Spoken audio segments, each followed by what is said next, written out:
Thanks for watching. Don't forget to like, comment, share and subscribe to Mufti Tariq Masood, famous scholar.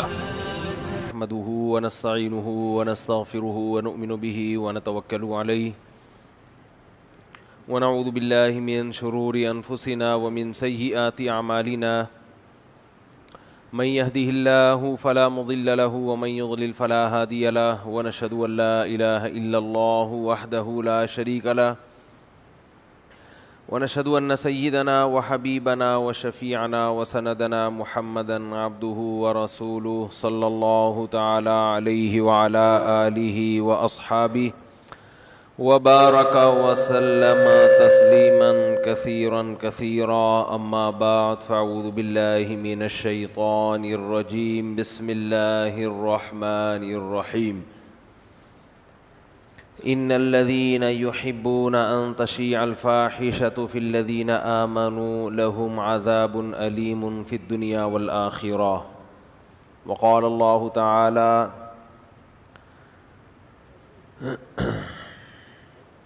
يا أيها الذين آمنوا اتقوا الله وذروا ما بقي من الربا إن كنتم مؤمنين۔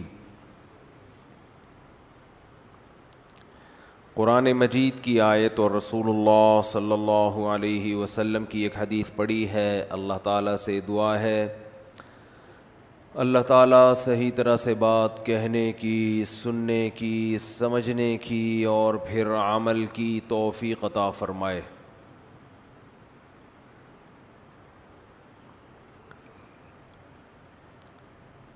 میں نے جو قرآن مجید کی 2 آیتیں تلاوت کی ہیں، ان میں سے ایک آیت میں اللہ تعالیٰ نے ان لوگوں کو دردناک عذاب کی خوشخبری سنائی ہے جو ایمان والوں میں بے حیائی کو فروغ دیتے ہیں، اور جو دوسری آیت ہے اس میں اللہ تعالیٰ نے سود خوروں کو وعید سنائی ہے کہ ایمان والو اللہ سے ڈرو اور سودی لین دین کو چھوڑ دو۔ فَإِن لَّمْ تَفْعَلُوا فَأَذَنُوا بِحَرْبٍ مِّنَ اللَّهِ وَرَسُولِهِ، اگر تم سودی معاملہ نہیں چھوڑتے تو اللہ اور اس کے رسول کا تمہارے خلاف اعلان جنگ ہے۔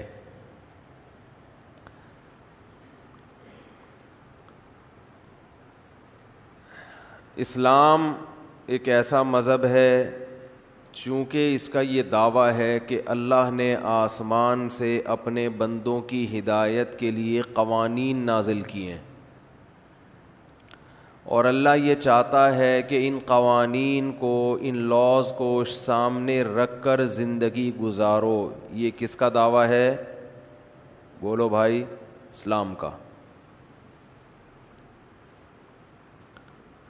اور یہ بھی دعویٰ ہے اسلام کا کہ ان قوانین کے مقابلے میں جو کچھ بھی ہے باطل ہے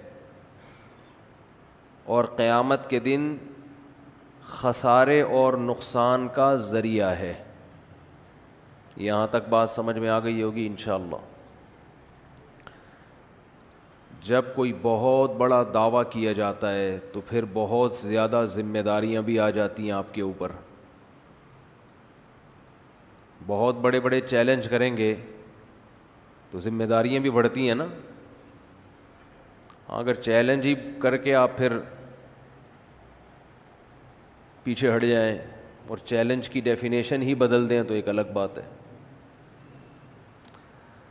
تو اسلام نے ایک بہت بڑا دعویٰ کیا ہے کہ اسلام وَمَن يَبْتَغِي غَيْرَ الْإِسْلَامِ دِينًا فَلَن يُقْبَلَ مِنْهُ، اسلام کے سوا کسی بھی سسٹم کو، نظام کو فالو کرو گے، قیامت کے دن وہ قابل قبول نہیں ہوگا۔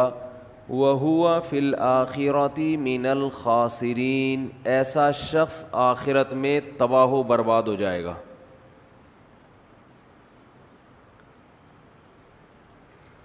تو یہ ایک اس بات کی علامت ہے کہ اسلام کا جو دعویٰ ہے وہ بہت بڑا ہے، کیونکہ دنیا میں کوئی اور سسٹم یہ دعویٰ نہیں کرتا, وہ لچک رکھتا ہے.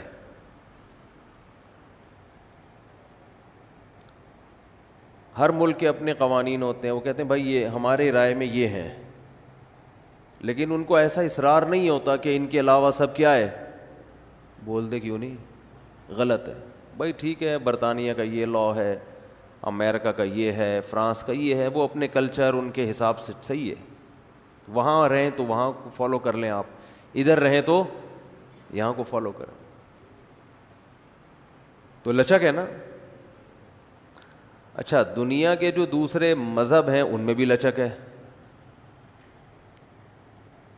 ہندو اگر عیسائی ہو جائے تو کوئی اتنا بڑا مسئلہ نہیں ہوتا ان کے یہاں, ٹھیک ہے چلتا ہے بھائی. ہر آدمی کی اخپل سوچ ہوتی ہے, ہر آدمی کی اپنی تھنکنگ ہوتی ہے, مذہب پہ جبر نہیں کیا جا سکتا. عیسائی اگر کوئی مذہب قبول کر لے ٹھیک ہے بھائی, لیکن اسلام میں لچک بولیں نہیں. اسلام کہتا ہے اسلام ہی ہے, مسلمان ہی بننا پڑے گا, ادروائز آخرت میں قبول بولو بھائی نہیں ہے, یہ نہیں چلے گا. ان الدین عند اللہ الاسلام, اس کائنات کو پیدا کرنے والے کی نظر میں صرف ایک چیز چلے گی, وہ کیا ہے, بولو بھائی اسلام. اچھا, اسلام نے یہ بھی دعویٰ کیا کہ صرف ایک ہی ہے, باقی سب باطل. اور پھر اسلام نے یہ بھی بتا دیا کہ اسلام کے نام پہ جو مختلف دکانیں چلیں گی ان میں بھی ایک ہی صحیح ہے. بہت مشکل ہے بات سمجھانا, بہت مشکل ہے جی, کوئی مشکل نہیں ہے, لیکن پھر سمجھ میں کیوں نہیں آ رہا, یعنی پریکٹیکل لائف میں عملاً سمجھ میں نہیں آ رہا. عمل سے لگتا ہے کہ سمجھ میں آ نہیں رہا. تو ایک تو اللہ نے دعویٰ کیا کہ صرف اسلام بس, اور کچھ بھی نہیں. اور یہ بھی بتا دیا نہ دنیا میں کامیاب ہوگے نہ آخرت میں, کہیں بھی نہیں ملے گی کامیابی. جس کو ہم کامیابی کہتے ہیں نا, آپ لوگ سمجھتے ہیں, لوگ سمجھتے ہیں, آپ لوگ کا تو میں نہیں کہہ سکتا, جو بھی سمجھتا ہے وہ کامیابی ہے نہیں. وہ تو پیسے کو اور صحت کو کامیابی سمجھ لیا ہے. تو یہ تو ہر ایک کو ویسے ہی نہیں ملتی. اس کا مطلب بہت سے انسان ناکام ہو کے رہیں گے, تو یہ تو ویسے ہی غلط ہو گیا نا. ارے مجھے ایک بات بتاؤ, اگر حقیقت میں کامیاب ہونا اور ناکام ہونا یہ آپ کے اختیار میں نہیں ہے, تو یہ پھر ایک قسم کا ظلم ہے اللہ کی طرف سے, کہ بعض لوگوں کو تو اس نے غریبی میں کامیاب بنا دیا حالانکہ وہ کامیابی کے لیے کچھ بھی نہیں کرتے, اور بعض لوگوں کو زبردستی اس نے ناکام بنا دیا حالانکہ ساری زندگی وہ کامیابی کی کوشش کرتے رہتے. کیونکہ کامیابی کی ڈیفینیشن دنیا داروں کی نظر میں کیا ہے, دولت, صحت اور عزت, یہی ہے نا. ابھی میں تمیز سے بات کر رہا تھا آرام آرام سے, پھر مجھے خود بخود میں تھوڑا سا میرا لہجہ سخت ہونے لگتا ہے, کیونکہ ایسا لگ رہا ہوتا ہے کہ کوئی رسپانس نہیں مل رہا. بھائی اسی کو بولتے ہیں نا, پیسہ ہو, صحت ہو اور شہرت, عزت, اس کو کیا کہتے ہیں بھائی, بھائی سکسیس, کامیاب ہو گیا, سکسیسفل انسان ہے.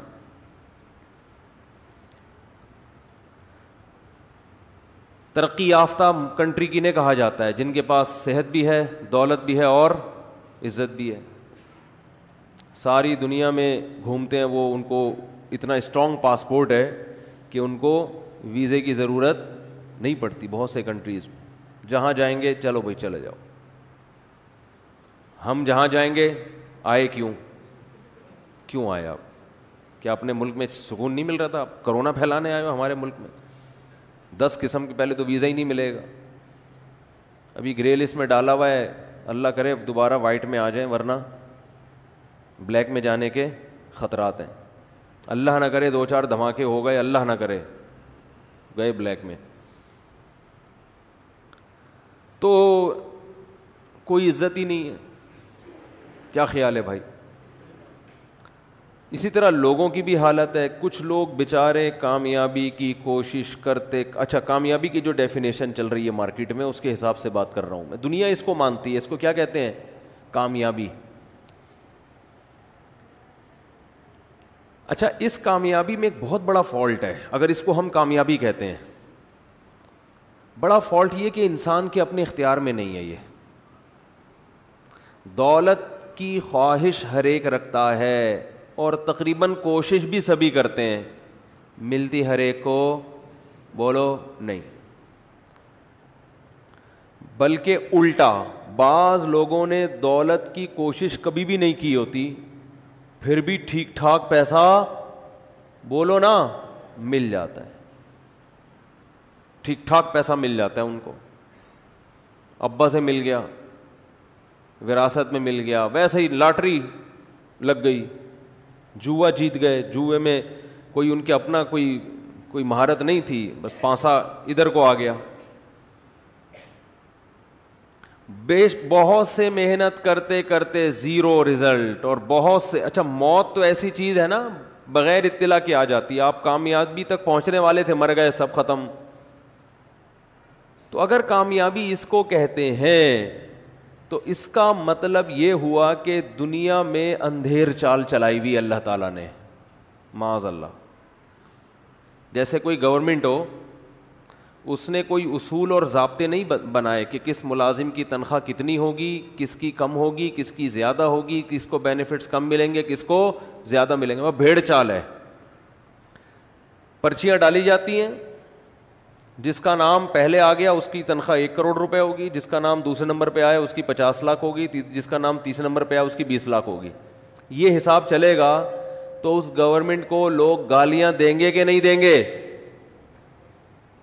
کہ ابے کوئی کرائٹیریا نہیں ہے, کوئی معیار ہی نہیں ہے بھائی, دپل میں چل رہا ہے حساب کتاب, تبھی تو دے بھی رہے ہیں گالیاں لوگ, کیونکہ چل ایسا ہی رہا ہے, کوئی معیار ہی نہیں ہے. تو اگر یہ سب کچھ اتفاق سے ہو رہا ہے, کچھ لوگ صحت کا بالکل بھی خیال نہیں رکھتے, پھر بھی ہٹو بچوں صحت دیکھو آپ ان کی. ایک صاحب نے بتایا میرے نانا گٹکا بھی کھاتے ہیں, پان بھی کھاتے ہیں, سگریٹ بھی پیتے ہیں, اور کوئی پرہیز کبھی دیکھا نہیں. 80 سال کے رکشے میں خود سفر کر کے جاتے ہیں. آپ کو پتہ ہے رکشے میں بیٹھنے کے لیے ایتھلیٹ ہونا ضروری ہے. سڑک کراچی کی ہو اور سواری رکشہ ہو, یہ نارمل آدمی جس کی اسٹیل کی ریڑھ کی ہڈی نہ ہو, راڈ ڈلے ہوئے ہیں اس میں, وہ تو سفر کر سکتا ہے. ایک نارمل آدمی کراچی کی سڑک میں, رکشہ بھی کراچی کا اور ڈرائیور بھی کراچی کا, وہ سفر بولو نہیں کر سکتا. وہ کرے گا تو پھر ایک ہی دفعہ میں کرے گا. تو اللہ تعالیٰ کا جو نظام ہے, اگر یہ کامیابی جس کو ہم کامیابی کہہ رہے ہیں یہی کامیابی ہے, کامیابی کی ڈیفینیشن یہی ہے, تو میرے بھائی دنیا میں معاذ اللہ نقل کفر نباشت, اللہ کی حکومت سے زیادہ کرپٹ حکومت کوئی نہیں ہے پھر, معاذ اللہ. پھر جتنی اندھیر چال اور اندھیر نگری اللہ کے ہاں ہے معاذ اللہ, اتنی پھر دنیا میں کسی کے ہاں بولتے کیوں نہیں بھائی؟ نہیں ہے, پھر تو ہے ہی نہیں, سسٹم ہی نہیں ہے کوئی. لوگ خوبصورتی کو سمجھتے ہیں کہ کامیابی ہے, تو یہ اپنے اختیار میں نہیں ہے, یہ تو اللہ نے جس کو جیسا بنا دیا. کچھ لوگ فیئر اینڈ لولی گھسا گھسا کے تھک گئے, رنگ گورا ہونے کا نام نہیں لیتا, اور کچھ پیدائشی گورے, ان کا نام گورے پڑ جاتا ہے, مسٹر براؤن, مسٹر بھورا, اس طرح کے لوگوں نے بھی پیارے سے نام رکھے ہوئے ہوتے ہیں. کچھ سانولے ہوتے ہیں, کچھ چھوٹے قد کے ہوتے ہیں, وہ قد بڑھانے کے لیے سارا دن بھی لٹکے رہیں, آدھا انچ بھی قد نہیں بڑھتا. یہ سب نفسیاتی ہوتا ہے کہ یوں لٹکوں گا تو قد بڑھ جائے گا, ایسی کوئی کہانی بولو نہیں ہے. وہ میں لطیفہ سناتا رہتا ہوں. ایک آدمی نے چھوٹے قد کی خاتون سے شادی کی, بچے اتنے سے, اب یہ ننیال پہ چلے گئے بچے. اب یہ بیچارہ جلتا رہتا تھا ان بچوں کو دیکھ کے, یار یہ کیا ہے. تو ایک دن اس کی بیوی جو تھی وہ ان بچوں کو کھانا کھلا رہی تھی, کہہ رہی تھی کھانا کھاؤ بڑے ہو جاؤ گے. تو یہ جل کے کہتا ہے یہ بڑے نہیں ہوں گے یہ بڑے نہیں ہوں گے, یہ اتنے کے یہ اور چھوٹے ہو جائیں گے. کہتا ہے ان کے ساتھ کے پودے لایا تھا وہ بڑے ہو گئے, یہ اتنے کے اتنے ہی. تو آپ بتاؤ چھوٹے قد کو کھلاؤ گے تو کیا بڑا ہو جائے گا؟ وہ نہیں ہوگا. بڑے قد کو بھوکا رکھو گے تو چھوٹا نہیں ہوگا. یہ سب گاڈ گفٹڈ ہوتی ہیں چیزیں, قد, ہائٹ. آپ مائیں جو بچوں کے بارے میں بہت زیادہ فکر مند ہوتی ہے نا, کھا نہیں رہا بڑا نہیں ہوگا, بھائی بھوکا بھی رکھو گے بڑا پھر بھی ہوگا. یہ چیزیں جین میں شامل ہوتی ہیں. کتنا قد ہوگا اس کا, بال گھنے ہوں گے یا سر پہ ایئرپورٹ کب بنے گا, کس عمر میں ایئرپورٹ بنے گا, کس عمر میں بال سفید ہوں گے, یہ سب بال سلکی ہوں گے, کرو ہوں گے بھی کہ نہیں ہوں گے. ان میں زیادہ تر کا تعلق آپ کی نیچر سے. یہ قدرت نے پہلے سے یہ سب کیلکولیشن کر دی ہوتی ہے. اس میں تھوڑا بہت فرق آتا ہے, زیادہ نہیں آتا. سمجھتے ہو کہ نہیں سمجھتے ہو؟ زیادہ کے چکر میں پڑو گے تھوڑے سے بھی جاؤ گے. تھوڑا فرق تو آتا ہے اس میں, لیکن بہت زیادہ کوئی فرق نہیں آتا قد میں. اور یہ جب بال گھنے, کتنے لوگ ہیں کوئی ان کے غذا میں نہ زنک شامل ہے نہ کوئی ایسے منرل شامل ہوتے ہیں, بال آپ ان کے دیکھو خاندانی ایسے لہلاتے ہوئے سلکی گھنے بال ہوتے ہیں, اور کچھ صبح و شام پیٹرول سے مالش کر رہے ہوتے ہیں سر میں, لیکن بال نکلنے کا نام نہیں لیتے. اور یہ فیس بک نے اور واٹس ایپ نے تو جو رہے سہے بال تھے لوگوں کے وہ بھی ختم کر دیے. فیس بک میں جو ڈرامے بازی ہو رہی ہے, یہ لگاؤ تو یوں ہو جائے گا, یہ لگاؤ تو یوں ہو جائے. بس ایک چھوٹا واقعہ ٹاپک پر آتا ہوں. میں نے ابھی فیس بک سے زندگی میں پہلی دفعہ کوئی چیز منگوائی, پہلی یا دوسری دفعہ. میں سفر میں تھا تو مسجد کے خادم کو بول دیا بھائی یہ فیس بک پہ ہم نے ایک چیز کا آرڈر کیا ہے, وہ لے لو اور ان کو پیمنٹ کر دو. پیمنٹ کر دی, یہ چیز لے لی. میں ایک ہفتے بعد سفر سے واپس آئے, انہوں نے ڈبہ سنبھال کے رکھا ہوا, پیکنگ بھی نہیں کھولی مسجد کے خادم نے کہ بھائی امانت ہے مفتی صاحب کی. جب کھولا تو صرف ڈبہ تھا, اس کے اندر کچھ بھی نہیں. یہ صلاحیت ہے. بزنس کے لیے اللہ نے گٹس دیے ہیں, ٹھیک ہے نا, کہ مفتیوں کو بھی ٹوپی کراؤ آپ. اب دوبارہ فون میں لا رہے ہیں تو نمبر ہی نہیں ہے, وہ پتہ نہیں کس نے چلا دیا ایڈ. کمپنیوں کے مشہور کمپنیوں کے نام بھی یوز کر لیتے ہیں. کچھ دن پہلے میں دکان سے پانی خریدنے کے لیے گیا, میں نے کہا ملٹی نیشنل کمپنی کا پانی چاہیے, 2-3 کمپنیوں کے نام لیے.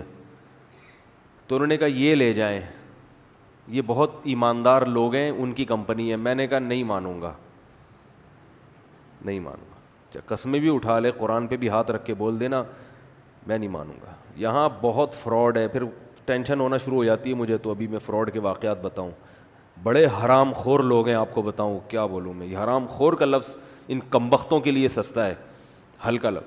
کوئی پتہ نہیں گٹر کے پانی کو گھر کی چھنی سے چھان کے اس میں کوئی کیمیکل ڈال کے وہ بیچ رہا ہو یہ, اور کہہ رہا ہو کہ بالکل صاف پانی ہے. کھانے پینے کی چیزوں میں بالکل لوکل کمپنیوں پہ اعتماد بولو مت کرو, اپنے آپ کو بیڑا غرق مت کرو. اونٹنی کے دودھ کے واقعات سنائے نہیں تھے میں نے آپ کو, کتنی دفعہ سنا چکا ہوں, نئے نئے لوگ بھی آتے ہیں. اونٹنی کا خالص دودھ پینے کے لیے بڑے فائدے ہیں. اونٹنی کا دودھ تو سنت بھی ہے, پیغمبروں نے پیا ہے, بہت جگر کے لیے بہت اچھا ہوتا ہے. تو ہم نے کہا چلو یار خالص چیزوں کا ہم کو ویسے ہی شوق ہے. راستے میں کہیں اونٹنی والے کھڑے ہوتے ہیں, آپ کو پتہ ہے. اب تو میں گزرتے ہوئے لوگوں سے بتا رہا ہوتا ہوں وہ بھی فراڈی ہے, نکلو نکلو یہاں سے, الو بنا رہے ہیں. کئی بار دھوکا ہوا ہے.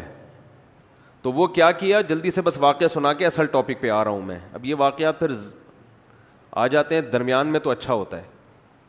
تو میں نے وہ کیا کیا, میں نے کہا کہ بھائی یہ میں آپ کو زیادہ پیسے دوں گا, مجھے دودھ خالص چاہیے. انہوں نے کہا یہ بالٹی میں ابھی ابھی نکال کے رکھا ہے. میں نے کہا بالکل اعتماد, بولو نا, حج کر کے آیا ہو عمرہ کر کے آیا ہو, بالکل اعتماد نہیں. یہاں پر اعتماد نہیں کیا جا سکتا.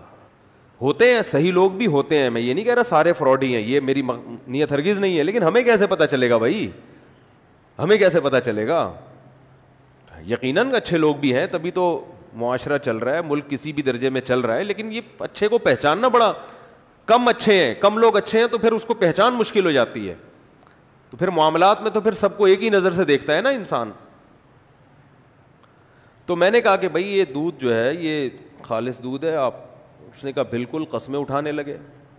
میں نے کہا میرے سامنے نکال کے دو. انہوں نے کہا جاؤ تمہارے سامنے یہ اتنا نکالا. میں نے کہا میں آپ کو ڈبل پیسے دے دوں گا دودھ کے, سامنے نکالو. جب ڈبل کی بات کی ہے تو انہوں نے کہا اچھا نکال کے دیتے ہیں.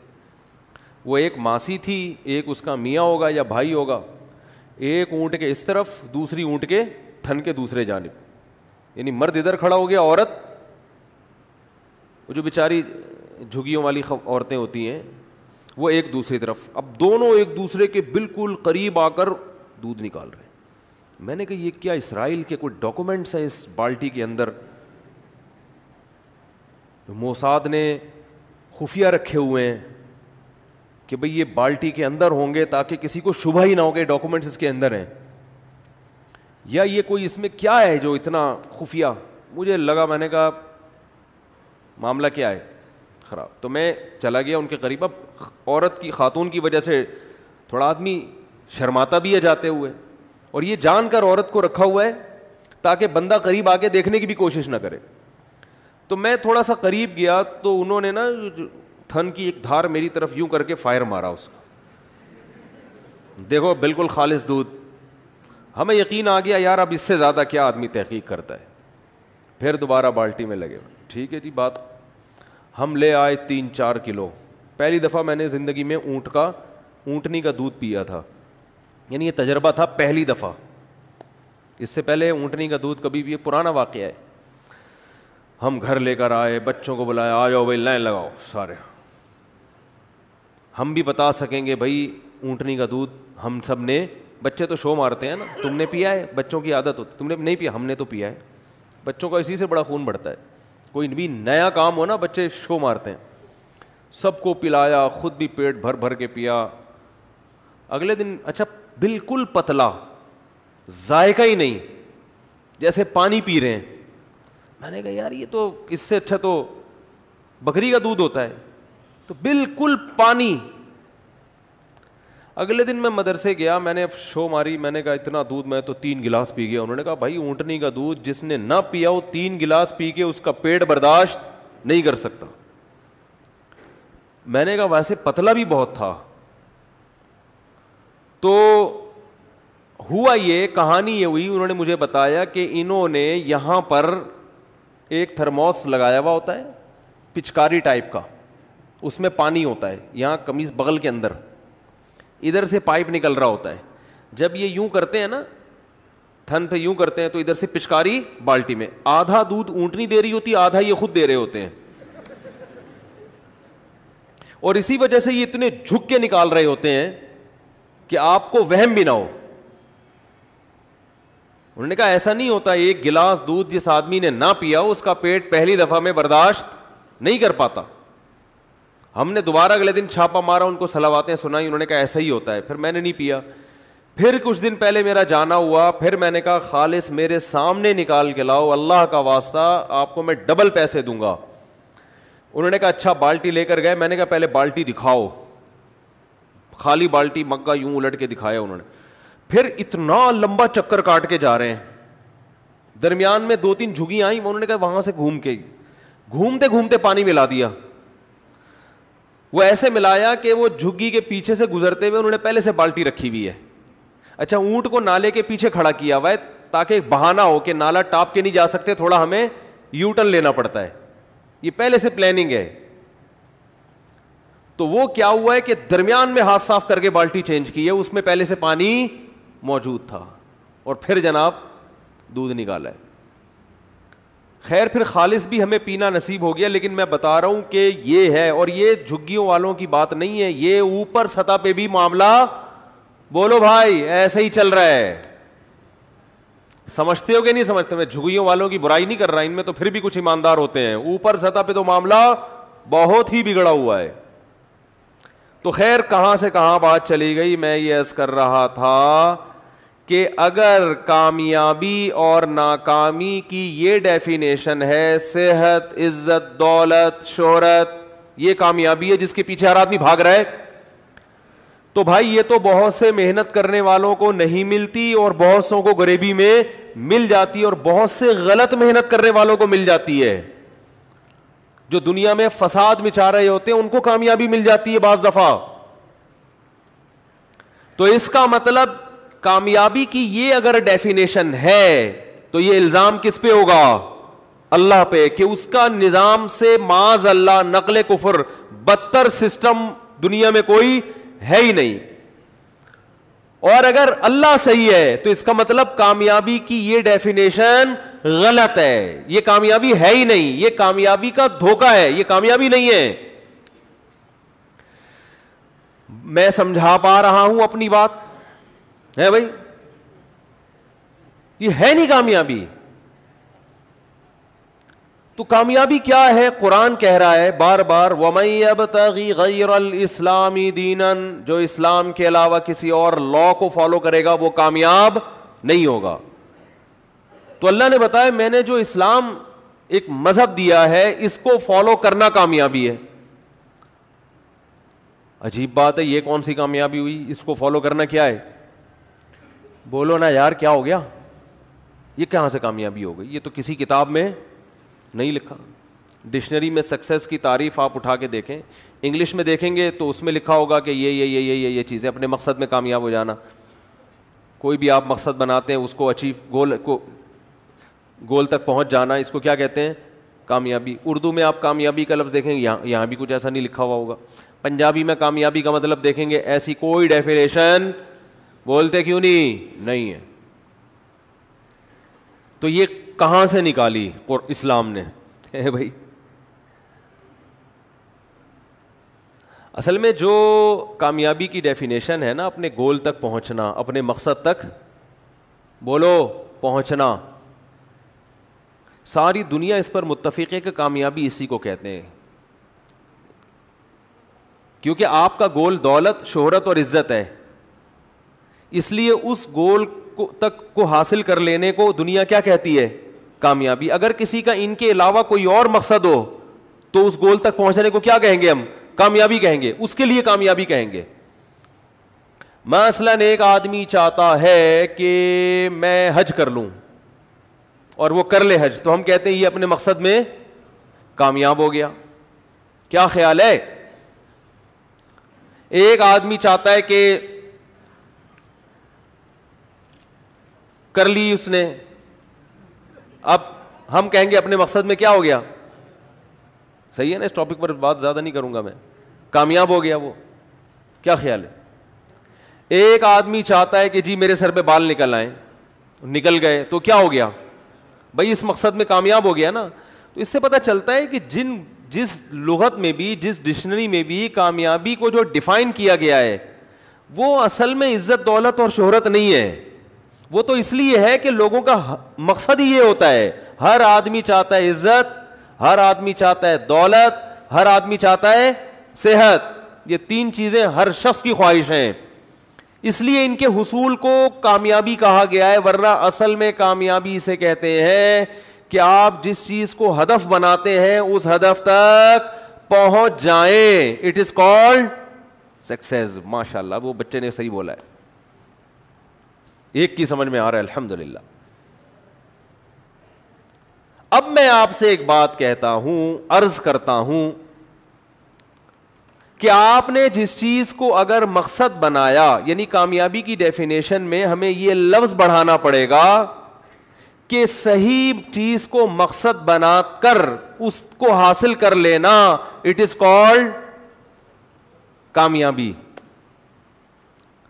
غلط چیز کو مقصد بنا کے اگر حاصل کرو گے تو لغت کے لحاظ سے تو اس کو کامیابی کہیں گے, لیکن حقیقت میں یہ کامیابی نہیں ہے. ایک آدمی نے کہا کہ آج میں 20 بوتلیں معاذ اللہ شراب کی پی لوں گا, اللہ نہ کرے, یہ ہدف بنایا, مقابلہ کیا اور پی گیا, تو کامیاب تو ہو گیا نا. جو دعویٰ کیا تھا ہو گیا نا کامیاب, ہو سکتا ہے انعام بھی مل جائے.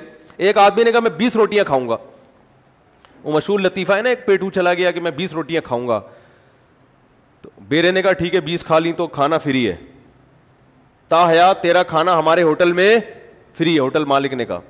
اب اس نے کھا لی, اس کو غصہ آیا, اس نے بولا یار یہ تو زندگی بھر کے لیے ٹینشن میں پڑ گیا. تو اس نے کہا 20 نہیں تو نے 18 کھائی ہیں. اس نے کہا دوبارہ سے کھاؤں گا, دوبارہ گنتی کرو. تو کھا تو وہ بھی 20 روٹیاں گیا تھا, تو کامیاب تو ہو گیا نا. جس چیز کو ہدف بنایا, جس چیز کو مقصد بنایا, اس میں کامیاب ہوا کہ نہیں ہوا؟ تو بھائی یہ مسئلہ یہ ہے کہ صحیح چیز کو ہدف بنانا اور اس ہدف تک پہنچ جانا, اٹ از کالڈ کامیابی. تو اگر صحت, عزت اور شہرت یہ 3 چیزیں صحیح ہیں, ان کو ہدف بنانا ٹھیک ہے, تو پھر ان تک پہنچنا واقعی کامیابی. اور اگر ان کو ہدف بنانا بذات خود ٹھیک ہی نہیں ہے تو پھر ان تک پہنچنا ایسے ہی کامیابی ہوگا جیسے کوئی آدمی کہتا ہے آج میں 2 کلو چرس پی کے دکھاؤں گا, کسی میں ہمت ہے تو وہ بھی پی کے دکھائے, تو وہ بھی کامیاب ہو جائے گا اپنے ہدف میں. تو آپ نے جس چیز کو ہدف بنایا ہوا ہے, دیکھو آپ میچ کھیل رہے ہو, آپ کو کسی نے عقل مند نے بتایا یہ گول ہے, فٹ بال کک مار کے ان 2 پولوں کے درمیان سے گزارنی ہے, پھر جیتو گے میچ. اور کسی نے بیوقوف بنا دیا, سائڈ پہ ایک خوبصورت سا گول بنا دیا, اس میں جو 2 پلر بنائے اس نے سائڈ پہ, اور اس میں چمک پٹیاں لگا دیں, وہ جو سائیکلوں پہ لگاتے ہیں نا, ٹیپ چڑھاتے ہیں, خوبصورت سی اور لائٹیں وائٹیں. بولا اصل گول تمہارا کیا ہے یہ, اور آپ وہاں کک مار کے آپ کہہ رہے ہو کہ جو میرا ہدف تھا اس گول تک پہنچنا وہ الحمدللہ میں پہنچ رہا ہوں.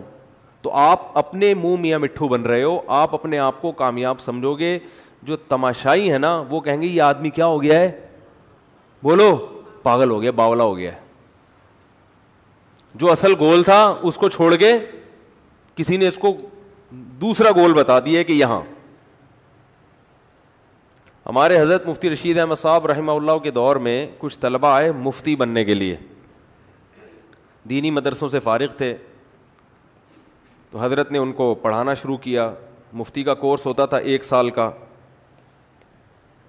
تو حضرت نے کیا کیا, وہ عصر کے بعد فٹ بال بھی کھیلتے تھے نا لڑکے, تو فٹ بال کھیل رہے تھے, تو ایک طالب علم کو دیکھا کہ وہ اس کا پتہ ہی نہیں چل رہا ہے کہ ادھر گھوم رہا ہے, کبھی ادھر بال لے کے جا رہا ہے, کبھی ادھر گیند لے کے جا رہا ہے, اس کو پتہ ہی نہیں چل رہا. میچ کے بعد نے پوچھا کہ آپ عجیب سے کچھ کنفیوز لگ رہے تھے. تو وہ کہنے لگا مجھے پتہ ہی نہیں چل رہا تھا کہ میرا گول یہ والا ہے یا بولو وہ والا, میں نے یہاں گول کرنا ہے یا وہاں کرنا ہے. تو حضرت نے فرمایا کہ آپ بہت نیک ہیں, آپ مفتی نہیں بن سکتے. نیک کا مطلب بعض دفعہ نیک اس کو بھی کہا جاتا ہے جو پرلے درجے کا بے وقوف ہوتا ہے. حضرت نے فرمایا اسی وقت ان کو کیا کیا ہے, فارغ کیا ہے. اب وہ کہہ رہے ہیں میرا جرم کیا ہے. فرمایا آپ کا جرم یہ ہے کہ آپ کو یہ نہیں پتا کہ کک وہاں کو مارنی ہے یا ٹھیک ہے. تو یہ مفتی بننے کے بعد لوگوں کو کیا گائیڈ کریں گے, تو اتنی تو کھوپڑی ہونی چاہیے نا. حالانکہ ویسے بڑے پڑھے لکھے تھے, وہ صلاحیت بہت تھی ان میں. ہم نے بہت سے پڑھے لکھے دیکھے اوپر سے فارغ ہوتے ہیں. پڑھنا ایک الگ چیز ہے, کھوپڑی بولو وہ رٹا لگا کے پتہ نہیں کون لوگ کیا کیا بن جاتے ہیں. تو ہمیں پہلے تو یہ طے کرنا پڑے گا کہ جس چیز کو ہم نے گول بنایا ہے وہ کیا اس قابل بھی ہے کہ اس کو گول بنایا جائے, اس کو ہدف بنایا جائے, اس کو ویژن بنایا جائے. قرآن آپ کو بتاتا ہے, سب سے بڑا دعویٰ قرآن کا, ایسا زبردست دعویٰ کیا ہے نا. یہ جو دوسرے مذاہب ہیں نا جو کہتے ہیں کہ نہیں اسلام سب صحیح ہے, مسلمان بھی ٹھیک ہیں, عیسائی بھی ٹھیک ہیں, یہودی بھی ٹھیک ہیں, ہندو بھی ٹھیک ہے, سکھ بھی ٹھیک ہے, جو جس مذہب کو فالو کر رہا ہے کیا کر رہا ہے, بولو صحیح ہے. ایک سکھ خاتون کا فون آیا, اس کی بہن مسلمان ہو گئی تھی UK میں. تو انہوں نے 4-5 سال پرانی بات ہے, انہوں نے مجھے بتایا کہ میری سسٹر مسلمان ہو گئی ہیں, سکھ مذہب سے اسلام قبول کر لیا انہوں نے, اور جو ہے تو میں نے کہا آپ لوگوں کو یہ اعتراض تو نہیں ہوا. کچھ مسئلہ پوچھ رہی تھی, سکھ خاتون تھی لیکن مسئلہ مجھ سے پوچھ رہی تھی. کہنے لگی کہ میں بھی اسلام کو کافی چیزوں میں فالو کرتی ہوں اور اسلام بہت اچھا مذہب ہے, اگرچہ میں مسلم نہیں ہوں لیکن مجھے اسلام اچھا لگتا ہے, اور مجھے اپنی بہن کے مسلمان ہونے پر کوئی اعتراض بولو بھائی نہیں. میں نے ان سے کہا, میں نے کہا دیکھیں اسلام کا اچھا لگنا کامیاب ہونے کے لیے کافی بولو نہیں ہے. اس بات پہ آخرت میں بخشش نہیں ہوگی کہ آپ کو اسلام. اب ان باتوں سے نا غیر مسلم کہتے ہیں مسلمان بڑے متشدد ہوتے ہیں. ہم ان کے مذہب کی تعریف کر رہے ہیں پھر بھی یہ ہمیں جنت میں لے جانے کے لائق نہیں سمجھتے. ہم تو کہہ رہے ہیں کہ اتنے اچھا مذہب ہے, اتنی اچھی تعلیمات ہیں. او بھائی بات یہ ہے کہ یہ اسلام مولانا کا مولوی کا مذہب نہیں ہے. یہ کس کا دین ہے؟ یہ تو اللہ کا دین ہے. اللہ نے دو ٹوک الفاظ میں بیان کر دیا ہے کہ اسلام کو اچھا سمجھنا کافی نہیں ہے, تمہیں اسلام میں مکمل داخل ہونا پڑے گا. جب اچھا ہے تو مانتے کیوں نہیں ہو, قبول کیوں نہیں کرتے ہو؟ وَمَن يَبْتَغِ غَيْرَ الْإِسْلَامِ دِينًا فَلَن يُقْبَلَ مِنْهُ. اللہ فرماتے ہیں اسلام کے علاوہ کسی اور مذہب کو اگر اختیار کرو گے تو بے شک اسلام کی تعریفیں کرتے رہو, اللہ فرماتے ہیں قبول نہیں ہوگا, آخرت میں خسارے والوں میں سے ہو گیا. عملاً اسلام کو قبول کرنا پڑے گا, داخل ہونا پڑے گا اسلام میں. تو اتنا سخت اسلام نے موقف کیوں رکھا ہے؟ اصل میں سوال, میرے بیان میں سوال لمبا ہوتا ہے, جواب بعض دفعہ یہ نوٹ کیا ہوگا تھوڑا ہوتا ہے, اس لیے کہ سوال سمجھانا یہ مشکل کام ہوتا ہے, اور سمجھانا تو اتنا مشکل نہیں, اس کو کھوپڑی میں بٹھا دینا یہ تھوڑا زیادہ مشکل کام ہوتا ہے. کہ بھائی کیوں اسلام نے بالکل بھی لچک نہیں رکھی. ہاں دنیا میں اسلام نے یہ لچک رکھی ہے کہ کسی کو زبردستی مسلمان نہیں کیا جا. اسلام ساری آخرت کی دھمکیاں دے رہا ہے, دنیا کی نہیں دے رہا. کہ جو اسلام قبول نہیں کرے گا, ایسا نہیں ہے قرآن میں کہ جو اسلام قبول نہیں کرے گا اس کی گردن اڑا دیں گے ہم, ایسا نہیں ہے. جو اسلام قبول نہیں کرے گا اس سے مسلمان تجارت بند کر دیں گے, ایسا بھی بولو کچھ نہیں ہے.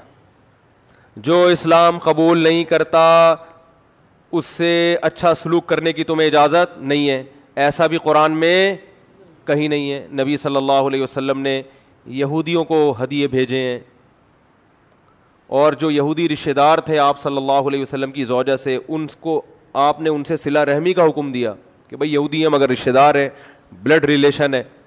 قرآن نے کہا والدین اگر کافر ہوں, پکے مشرک ہوں, تمہیں زبردستی شرک پر مجبور کرتے ہوں, پھر بھی دنیا میں تم نے ان سے اچھا سلوک کرنا ہے. غیر مسلم بھی ہوں, چونکہ والدین ہیں, پیرنٹس ہیں, احسان ہے, سلوک اچھا کرنا ہے ان سے. بات آ رہی ہے سمجھ میں کہ نہیں آ رہی ہے؟ لیکن آخرت کے بارے میں قرآن نے صاف کہہ دیا کہ آخرت میں ان کا کوئی حصہ نہیں ہے. یہاں تک بتا دیا اعمالہم کرماد اشتدت بہ الریح فی یوم عاصف, فرمایا ان کے اچھے اعمال کی مثال راکھ کے اس ڈھیر کی طرح ہے. ہوا کا ایک جھونکا پورے ڈھیر کو سیکنڈوں میں اڑا کے ختم کر دیتا ہے. جب ہم کاغذ یا لکڑی جلاتے ہیں, جلا جلا کے وہ کیا بن جاتی ہے؟ راکھ. بہت ہلکی ہوتی ہے وہ, پھونک مارو اڑ جائے گی. اب کہیں راکھ کا ڈھیر لگا ہوا ہے, دیکھنے میں تو بہت بڑا ہے لیکن پھونک مارنے کی دیر ہے. تو اللہ فرماتے ہیں جو اسلام کو فالو, اس کو مائک کو کیا ہو گیا دوبارہ, جو اسلام کو فالو نہیں کرتے ان کے عمل دیکھنے میں بہت اچھے. تبھی تو لوگ پتہ ہے کیوں کہتے ہیں, لوگ کہتے ہیں اتنے اچھے اعمال تو کر رہے ہیں, اتنے ٹرسٹ بنا دیے انہوں نے, اتنی تھینک یو. ایکچولی اس طرح کی باتیں ہوتی ہیں نا, ہمارے یہاں بات گالی سے شروع ہوگی, درمیان میں پیار سے گالی, آخرت میں پھر غصے میں گالی. جو ماحول چل رہا ہے ادھر تھینک یو سے بات شروع ہو رہی ہے اور تھینک یو پہ ختم. ہمارے یہاں اونٹنی کا دودھ سر پہ کھڑے ہو کے بھی آپ کو خالص نہیں مل رہا. مجھے تو اونٹنی پہ شبہ ہو گیا تھا کہ یہ زیبرا تو نہیں ہے کہیں, اس کو کلر کر کے اونٹنی بنایا. وہ اتنے کرپشن ہے بھائی. تو ہمارے ہاں کیا کچھ ہو رہا ہے. اور اچھا ہمارے یہاں ایک اور چیز بڑی زبردست ہو رہی ہے جو ابھی ہوگی, یہ ایک نئی, ایک ہمارے ایک مستقل ٹینشن ہے ایک پڑھے لکھے لوگوں کے لیے. ایک ڈاکٹر صاحب سے میری بات ہوئی, ڈاکٹر خرم, آپ جانتے بھی ہیں, نام بھی کئی دفعہ لے چکا ہوں, ان کا انٹرویو بھی لیا. بہت بڑے ڈاکٹر ہیں, لندن میں جو سرکاری ٹیلی ویژن پہ ان کے انٹرویوز آتے ہیں پاکستانی, لیکن حکومت لندن کتنا پروٹوکول دیتی ہے. سمجھ رہے ہو کہ نہیں سمجھ رہے؟ سارے اچھے اچھے لوگ جو ہے نا ہمارے کہاں چلے جاتے ہیں, سارے تو نہیں, اس لیے کہ یہاں بھی بہت سے اچھے ڈاکٹر ہیں, بولیں گے آپ نے ہم کو سب کو لپیٹ دیا, لیکن بہت سے اچھے لوگ وہاں چلے جاتے ہیں. ان کے علماء سے تعلقات بھی ہیں. میں ان کا نام اس لیے لے رہا ہوں کہ لوگ کہتے ہیں کہ مفتی صاحب کو جو ہے نا الو بنا رہی ہے حکومت, الو بنا رہی ہے, ایجنسیاں الو بنا رہی ہیں کورونا کے بارے میں, اور فلاں الو بنا رہا ہے اور ان کو پتہ ہی نہیں دنیا میں ہو کیا رہا ہے. کوئی کہتا ہے یہ ایجنٹ ہیں, کوئی کہہ رہے ایجنسی نے ان کو یہ ٹاسک دیا ہوا ہے کہ کورونا کے بارے میں پینک پھیلاؤ. کرونا ایجنسی کا ہیڈک بولو ہے ہی نہیں. تو ان ڈاکٹر صاحب سے میری بات ہو رہی تھی پرسوں, انہوں نے کہا کہ یہ الحمدللہ اس کی ویکسینیشن جو ہے نا, ویکسین ایجاد ہو گئی ہے جس کے 90% یعنی صحیح رزلٹ ہے. وہ ریسرچ سینٹر میں ہوتے ہیں, وہ فیس بک پہ نہیں کہ فیس بک سے وہ ریسرچ کرتے ہوں کہ گوگل پہ کرونا لکھ کے ٹھک مارو. ایسے بھی ہمارے یہاں ریسرچ ہی ہو رہی, گوگل پہ کرونا لکھو رائٹ یا رانگ, پھر دیکھو کتنے رائٹ کے آتے ہیں, کتنے یہ کرونا ہے کہ نہیں ہے. بعض لوگ بی بی سی پہ بالکل اعتماد کرتے ہیں, حالانکہ بی بی سی بھی ایک جو ہے نا خبر کی ایجنسی ہے.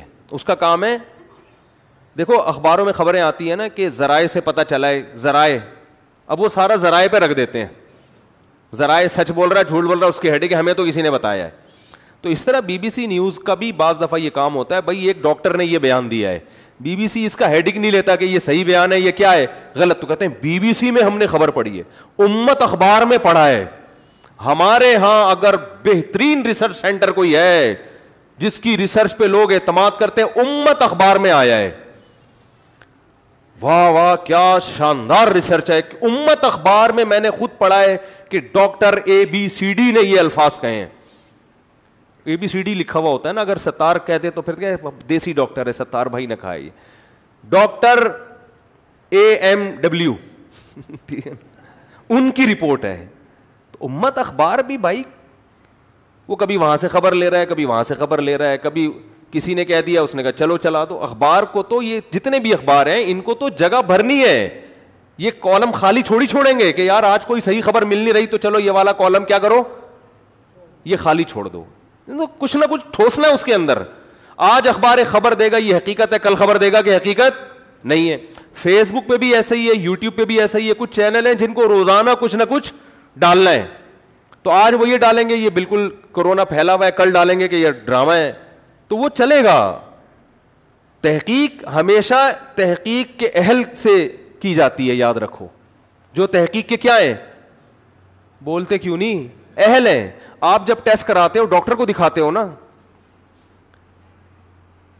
یا میکینک کو دکھاتے ہو. آپ نے بلڈ ٹیسٹ کروایا, کولیسٹرول لپڈ پروفائل کا ٹیسٹ کروا دیا آپ نے, اب آپ جا رہے ہو میکینک کے پاس آغا خان لیبارٹری سے ٹیسٹ کروایا آپ نے. اب آپ اپنے جو بہترین میکینک, جو بہترین آپ کا میکینک ہے, کبھی اس نے دھوکہ نہیں دیا, اس کے پاس گئے, یار یہ ذرا بتا یار انجن آئل کا تو تجھے پتہ چلتا ہے, تو ذرا میرے اندر جو کولیسٹرول نام کا آئل ہے, وہ بھی تو ایک آئل ہی ہے نا ایک ٹائپ, یہ بتا یار یہ صحیح ہے کہ نہیں. تو بھائی ماتم کرنے کا دل کرے گا کہ نہیں کرے گا. مجھے لوگ کہہ رہے ہوتے ہیں وہ حضرت اتنے بڑے مفتی ہیں, بزرگ ہیں, اور واقعی وہ ہمارے لیے قابل احترام ہے, انہوں نے فرمایا کرونا کے بارے میں. میں نے کہا بھائی معاف کر دو اللہ کا واسطہ, وہ حضرت کی ہم خاک کے برابر بھی نہیں ہیں, لیکن یہ کرونا یہودی سازش ہے یا نہیں ہے اس میں حضرت جی کی رائے کا اعتبار نہیں ہے, اس میں ڈاکٹروں کی رائے کا اعتبار ہے. ڈاکٹر اگر طلاق کا مسئلہ بتائے میں مانوں گا, لیکن ڈاکٹر خرم صاحب نے یہ طلاق کا مسئلہ بتایا ہے یہ بالکل صحیح ہوگا, کیونکہ لندن کے ریسرچ سینٹر میں بیٹھے ہوئے ہیں وہ. تو آپ ہنسو گے نا میرے اوپر, میں بولوں گا یار بیٹی کو اتنا وراثت میں حصہ ملے گا, میری رائے تو تھی اتنا نہیں ملے گا, لیکن چونکہ ڈاکٹر خرم صاحب لندن میں بیٹھ کے کہہ رہے ہیں کہ بیٹی کا وراثت میں اتنا حصہ ہے, لندن جیسے ملک کے ریسرچ سینٹر میں ایک آدمی بیٹھ کر بیٹی کی وراثت کا حصہ غلط بتائے, یہ نہیں ہو سکتا. لہذا ڈاکٹر خرم صاحب نے جو کہا ہے نا کہ بیوی کو 8واں نہیں بلکہ 16واں حصہ ملے گا یا 50% ملے گی, بالکل صحیح کہا ہے. تو آپ ہنسو گے نا, ابے لندن کے ریسرچ سینٹر میں یہ بیوی اور بیٹی کے حصے تھوڑی بٹ رہے ہوتے ہیں. ٹھیک ہے, یہ تو علماء کا شعبہ ہے نا. ہماری قوم کا جو خدا کی قسم بہت بڑا فالٹ ہے, جو جس چیز کا اہل نہیں ہے وہ کام اس کے حوالے کیا ہوا ہے. تو میں بتا رہا تھا کہ وہ یہ انہوں نے ارشاد فرمایا ڈاکٹر خرم صاحب نے, اور ایک نہیں ہے, میں تو اور بہت سارے ڈاکٹروں سے تصدیق کرواتا ہوں. انہوں نے ارشاد فرمایا کہ اس کی ویکسین کیا ہو گئی ہے, بن گئی ہے. 90%, 100% رزلٹ نہیں ہے, 90% ہے. جو ابھی اس کو پھیلنے میں ٹائم لگے گا, اتنی جلدی ختم نہیں ہو جائے گا کہ جو آ رہا ہے چل بھائی لگایا اب یہ کرونا لیس ہو گیا, بھائی ادھر بھائی, ایسے نہیں اسپیڈ کہ یہ آپ کہیں سمجھے کہ اب تو بالکل ایس او پیز پر عمل کرنے کی بالکل بھی ضرورت نہیں, اب تو ویکسین آ گئی. لیکن انہوں نے کہا کہ جو میں کہنے والا تھا, لیکن یہ بات انہوں نے پہلے کہہ دی. انہوں نے کہا پاکستان میں بہت تیزی سے پھیل رہا ہے اب یہ, اور پہلے سے زیادہ خطرناک کنڈیشن میں آیا ہے. لیکن انہوں نے کہا پاکستانیوں کے لیے سب سے, حالانکہ وہ دیندار ہے ماشاءاللہ, پاکستانیوں کے لیے سب سے بڑا مسئلہ یہ ہوگا کہ دنیا خوشیاں منا رہی ہے ویکسین ایجاد ہونے پر, پاکستان میں اس ویکسین کو پھیلانا دنیا کا سب سے مشکل ترین کام, کیونکہ اب یہ خبریں آئیں گی اس ویکسین میں اسرائیل نے ایک چپ لگا دی ہے, اور یہ انجیکشن آپ کی باڈی میں جاتے ہی آپ کا سارا ڈیٹا موساد کے پاس چلا جائے گا. اور امریکہ کے انتہائی ایک ٹی وی ہے بڑا, بہت بڑا پھینکو ہے, چینل ہے یوٹیوب پہ, میں نام تو نہیں کسی کا بھی لیتا, بہت بڑا کیا ہے بولو, اس کا کام ہے ہر چیز کس کے کھاتے میں ڈالنا, یہودی کے. تو اب یہ جو ویکسین ہے اس میں ایک ایسے کیمیکل شامل کر دیے گئے ہیں کہ یہ باڈی میں انجیکٹ ہوتے ہی آپ کا سارا ڈیٹا کہاں ٹرانسفر ہو جائے گا, بولو نا, وہاں چلا جائے گا. یا یہ تو ان کی رائے تھی, میں چونکہ میں تو یہاں کا تجربہ کار ہوں, اس میں ایسے جراثیم ہیں جو آپ میں اولاد کے جراثیم کیا کر دیں گے, ختم, بچے پیدا نہیں ہوں گے آپ کے. فیملی پلاننگ, حالانکہ میں سب سے زیادہ فیملی پلاننگ کے خلاف ہوں, لیکن بھائی فیملی پلاننگ کو اتنی اللہ نے اتنی طاقت نہیں دی ہے کہ ٹھیک ہے ٹھوک ٹھوک کے پوری قوم کی نسل کیا کر دے, اتنا نہیں ہوتا. تو اس میں جو ہے اولاد کے جرثومے میں کیا ہو جائیں گے, ختم. بانجھ پن اور کمزوریاں مختلف قسم کی, وہ جو لیول لگے ہوئے ہوتے ہیں نا, یہ اب یہاں ایک نئی بحث یہاں پر شروع ہونے والی ہے, یہ ابھی سے پیش گوئی میں نے کر دی ہے. پھر اس میں پھر بیچارے ہمارے بعض علماء بھی سیدھے ہوتے ہیں. پھر اس میں دیکھو جیسے ہمارے یہاں مکھنچو ہول سیل کے حساب سے ہیں, تو گوروں میں بھی ہوتے ہیں ہول سیل کے حساب سے نہیں, لیکن ہوتے بہرحال ہیں. تو گورے بھی ایسا کرتے ہیں, وہ کوئی دودھ کے دھلے ہوئے تھوڑی ہیں, ان میں بھی کوئی اٹھے گا وہ جو ڈاکٹروں کا آلہ ہوتا ہے لگا کے بیٹھ جائے گا, اور کوئی بہت بڑی چیز مارکیٹ میں لا کے پھینک کے یوٹیوب چینل پہ 50-50 دیکھا ہوگا آپ لوگوں نے بچپن میں, اس میں ایک خبر نامہ آیا کرتا تھا, تو وہ ایک آدمی خبریں پڑھ رہا ہے ویسٹ کوٹ پہن کے, دوسرا اینکر آتا ہے اس سے ویسٹ کوٹ چھین رہا ہے, کہہ رہا ہے ٹائم ختم ہو گیا میری باری ہے. وہ ایک ویسٹ کوٹ استعمال ہو رہا ہے, جو چینل ہے نا اس ہر آدمی وہی, اور نیچے دکھایا نیچے کچھ بھی نہیں پہنا ہوا. یعنی یہ میسج دیا ہے کہ یہ جو کیمرے کے سامنے آنے والے لوگ ہیں بس یہ اتنا ہی گیٹ اپ بناتے ہیں جو کیمرے کے لیے ضروری ہے. تو اوپر سے کیا ہے, بہترین ڈریس, نیچے بھلے دھوتی بنیان دھوتی ہو چڈی ہو, اس سے کوئی غرض نہیں ہے. تو میرے بھائی لوگ مجھے کہتے ہیں وہ ڈاکٹر فلاں ہے, امریکہ کا ڈاکٹر ہے, یو کے کا ڈاکٹر ہے, اس کا ہم نے خود بیان یوٹیوب پہ پڑھا ہے, اس کی ریسرچ ہے. تو آپ کو کیا پتا وہ نیچے سے دھوتی نہ پہنی ہوئی ہے, اس نے اس کی ڈریسنگ دیکھ رہے ہیں لوگ, اس کے کمرے کو دیکھ رہے ہیں, اس کے روم کو دیکھ رہے ہیں, اس کی ڈریسنگ دیکھ رہے ہیں, یار زبردست ماشاء اللہ. تو اور انگلش بول رہا ہے, انگلش میں آپ جو مرضی جھوٹ بول دو, لوگ کہتے ہیں یار انگلش میں جھوٹ بول ہی نہیں سکتا. یہ دنیا کی کون سی کتاب میں لکھا ہے کہ انگلش میں جھوٹ, لائی کا لفظ انگلش میں ہے یا نہیں ہے؟ ہم نے تو بچپن میں یاد کی تھی وہ نظم, ٹوئنکل ٹوئنکل لٹل اسٹار, وہ کیا ہے ٹیلنگ لائی, وہ کیا ہے ٹیلنگ لائی نو ماما, وہ تھی نا اوپن یور ماؤتھ, ہاں ہاں ہاں, یہ انگلش کی شاعری ہے, بس دیکھ لو. انگلش بہت اچھی زبان ہے میرے بھائی, مگر اردو ادب جیسا انگلش میں نہیں ہے. اردو میں ادب ہے خاندانی, اردو بھی سیکھ لو اللہ کے بندو, اردو ادب آئے گا, اردو کی شاعری ہے. انگلش کی شاعری ہم نے بچپن میں پڑھی ہے, انگلش اردو میں آپ کہہ سکتے ہو تو بچپن کی شاعری تھی. تو یار بچپن کی ہم نے علامہ اقبال کو بھی پڑھا ہے, لب پہ آتی ہے دعا بن کے تمنا میری, کتنا پیارا شعر ہے. زندگی شمع کی صورت ہو خدایا میری, کتنا پیارا کلام ہے اقبال کا. اور انگلش میں کیا ہے, twinkle twinkle little star how I wonder what you are, وہ کیا ہے یار, وہ telling lie no mama, open your mouth, ہاں ہاں ہاں. اس سے پہلے کون سا شعر ہے, بیبی بیبی یس ماما, ایٹنگ شوگر نو ماما. ٹھیک ہے, تو ٹیلنگ لائی میں یہ اصل میں یہاں سے استدلال کر رہا تھا. وہ بچی سے کہہ رہی ہے ٹیلنگ لائی, جھوٹ بول رہی ہو, تو وہ انگلش میں جھوٹ بول رہی تھی نا. اس سے ہمیں ایک مسئلہ اخذ ہوتا ہے کہ جھوٹ بولنا انگلش میں بھی ممکن ہے. لوگ انگلش سے انسپائر ہو رہے ہیں, اور انگلش میں ڈاکٹر کی تقریر آئی ہے کہ کچھ بھی نہیں ہے. او بھائی, وہ پہلے تو ادھر ڈاکٹر بھی ہے یا نہیں ہے یہ؟ پھر یہ ڈاکٹر دنیا میں اکیلا پیدا ہوا ہے, باقی سارے گھاس کھا رہے ہیں کیا؟ اتنے سارے ڈاکٹر ایک طرف ہیں, ان کو نہیں پتا چل رہا ہے, اس کو کہاں سے پتا چل گیا؟ تو یہ چورن بکتے ہیں ہمارے ملک میں سب سے زیادہ. سب سے پہلے اس میں پاکستان میں یہ چورن بکتا ہے, دوسرے نمبر پہ انڈیا میں, اور تیسرے نمبر پہ بنگلہ دیش میں. یہ 3 کنٹری کا آپس میں پرانا رشتہ ہے نا, صدیوں ایک ساتھ رہے ہیں. تو یہ تینوں چورن یہاں پر ہول سیل کے حساب سے بکتے ہیں یہاں پہ. پتہ نہیں کہاں سے کہاں چلا گیا میں. تو وہ ابھی یہ ہوگا انشاءاللہ, یہ تو ہوگا کہ اس میں چپ آئی ہوئی ہے, اس میں انجیکشن ہے. اور یہ مجھے لوگ بھیجتے ہیں ڈاکومنٹس انگلش میں بڑے بڑے کہ یار آپ پڑھیں مفتی صاحب, یہ اسرائیل نے بہت بڑی سازش کی ہے. میں کہتا ہوں یار یہ ڈاکٹر ہمارے محلے کے کسی ڈاکٹر کو سمجھ میں آ جائے نا, میں مان لوں گا. جو میری فیلڈ نہیں ہے, میں اس پہ تحقیق کا اہل نہیں ہوں. سمجھ میں آ رہی ہے بات؟ تحقیق اور ڈاکومنٹ پڑھنا بھی اس فیلڈ کا, اور یہ قرآن سے ثابت ہے, اس میں مذہب نے ہمیں رہنمائی کی ہے. دیکھو یہود و نصارہ جو تباہ ہو گئے نا, اس کی وجہ یہ تھی کہ انہوں نے مذہب کی اصل روح کو چھوڑ کر پادریوں کو ہر چیز میں ٹانگ اڑانے کی اجازت دی انہوں نے. اس کی وجہ کیا ہوئی؟ عوام میں اور مذہبی رہنماؤں میں بغاوت. انہوں نے کہا یہ مذہب چل نہیں سکتا, ریاست میں نہیں چل سکتا. اتنی بغاوت ہوئی ہے کہ ریاست اور مذہب کو انہوں نے کیا کر دیا؟ ہمیشہ کے لیے الگ کر دیا کہ بھائی یہ چل نہیں سکتا. وہی کام ہمارے دینی لوگ, سب نہیں بہت سے دینی لوگ کر رہے ہیں کہ ایسی چیزوں میں مذہب کو سائنس کے مقابلے میں لا کے کھڑا کر رہے ہیں جہاں مذہب اور سائنس کا ٹکراؤ ہے نہیں, بلکہ مذہب اس میں سائنسدانوں کی حمایت کر رہا ہے. دیکھو قرآن کی کتنی واضح آیت ہے, یا ایھا الذین آمنوا اطیعوا اللہ واطیعوا الرسول واولی الامر منکم, اے ایمان والو اللہ رسول کی اور اولو الامر کی اطاعت کرو, معاملے کے اہل کی اطاعت کرو. معاملے کے یعنی جو بھی اللہ یہ بھی تو کہہ سکتے تھے حکمرانوں کی اطاعت کرو, یہ بھی کہہ سکتے تھے علماء کی اطاعت کرو, یہ بھی کہہ سکتے تھے اپنے باپ دادا کی اطاعت کرو. اللہ رسول کے بعد اللہ نے کیا فرمایا؟ اولو الامر. یہ بڑا مفہوم, میری وسیع مفہوم ہے. جو بھی جس معاملے کا اہل ہے اس معاملے میں اس کو فالو کرنا پڑے گا. شریعت کی بات ہے تو کس کو فالو کرو گے؟ علماء کو.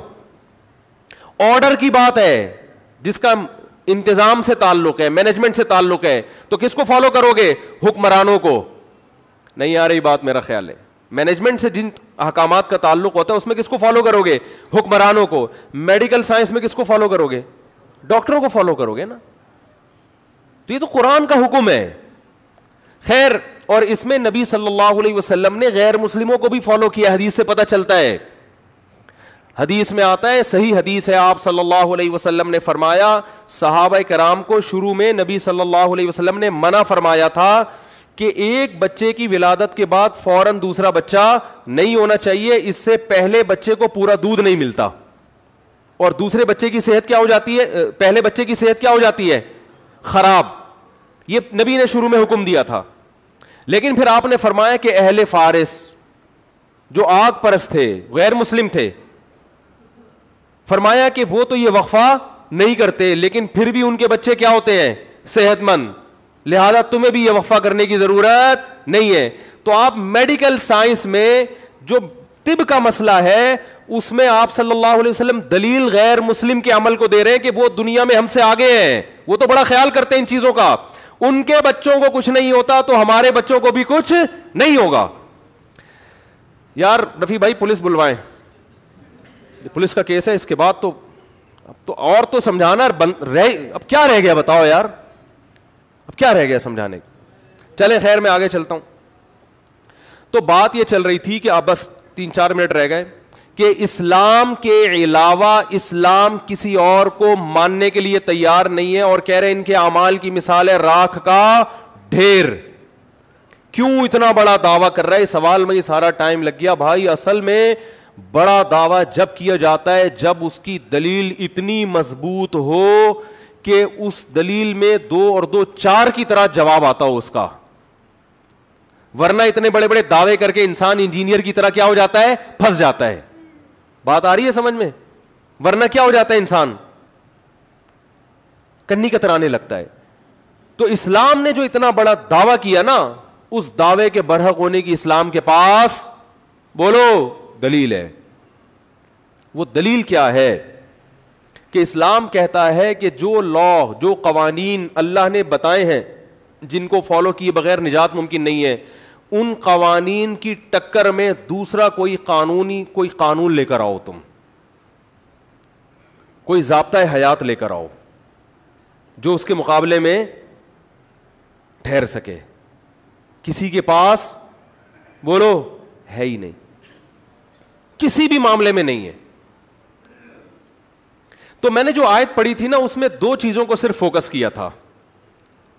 دیکھیں, عبادت دنیا کے ہر مذہب میں ہوتی ہے اور کسی کو کسی کی عبادت پہ کوئی اعتراض نہیں ہوتا. ہندو مندر میں جاتے ہیں, مسلمانوں کا اعتراض ہوتا ہے, بولو نا. مسلمان مسجد میں آتے ہیں, ہندوؤں کو اعتراض ہوتا ہے, امریکہ کو اعتراض ہوتا ہے, جاپان کو کوئی اعتراض ہے. بلکہ جو ان میں اچھے پڑھے لکھے لوگ ہیں وہ اور اپریشیٹ کرتے ہیں, چلو یار اچھا ہے, ہم نہیں اپنے مذہب کو فالو کر رہے, تم تو کم از کم کر رہے ہو. اسلام کی جو لڑائی ہے نا اصل میں وہ دو چیزوں میں ہے اس وقت پوری دنیا سے. دو چیزوں میں لڑائی ہے. کتنی چیزوں میں؟ جس میں اسلام اور دنیا کے دیگر تمام مذاہب اور تمام قومیں آ کے ایک میدان میں آمنے سامنے کھڑی ہو گئی ہیں. دو چیزوں میں. جن چیزوں کا آخرت سے تعلق ہے اس میں کوئی آپ سے لڑنے کے لیے تیار نہیں ہے. وہ کہتے ہیں بھائی جس کا آخرت پہ یقین ہوگا تو کر لے, نہیں ہے تو نہیں کرے. لیکن دو چیزیں ایسی ہیں جن دو چیزوں کا تعلق آخرت سے نہیں ہے بلکہ اس کا رزلٹ فوراً دنیا میں نظر آتا ہے. ایک اسلام میں جو حیا, پردہ, مرد اور عورت کا اختلاط, اس کی اسلام اجازت نہیں دیتا. یہ پوری دنیا اس میں اسلام کے مقابلے میں آ کے کھڑی ہو گئی ہے. دوسرا, اسلام کا جو معیشت کا نظام ہے, سمجھ میں آ رہی ہے بات؟ کیپٹلزم ایک الگ سسٹم ہے, سرمایہ دارہ نظام ایک الگ سسٹم. اسلام نے جو معیشت کے جو اصول بیان کیے ہیں نا, معیشت کے اصول, کہ پیسہ ڈیوائڈ جو پبلک میں ہوگا کن اصولوں کی بیس پہ ہوگا, یہ ایک ایسا نظام ہے جو دنیا کی آنکھوں میں آنکھیں ڈال کے بات کر رہا ہے. بہت مشکل ہے. وقت پورا ہو گیا تو اب اور مشکل ہو گیا بات سمجھانا, تو میں پھر سمجھاؤں گا انشاءاللہ 2 منٹ میں اپنی بات مکمل کر کے, پھر میں یا تو جمعے کے بعد تھوڑی دیر بیٹھے ہیں ورنہ پھر اگلے ہفتے. دو چیزیں ایسی ہیں جس میں اسلام اس وقت پوری دنیا کی آنکھوں میں آنکھیں ڈال کے بولو نا بات کر رہا ہے, اور پوری دنیا کو اسلام ان دو چیزوں کی وجہ سے ہی کھٹک رہا ہے. باقی کسی چیز میں ان کو نہ کوئی داڑھی پہ اعتراض ہے میرے بھائی, سمجھ رہے ہو, ان کو نہ نماز پہ اعتراض ہے. وہ کوئی دفتر میں آپ کو نماز سے ایک وقتی طور پہ منع کر دے کہ اس کا کاروبار کا نقصان, اور وہ تو ایک نجی معاملہ ہے نا.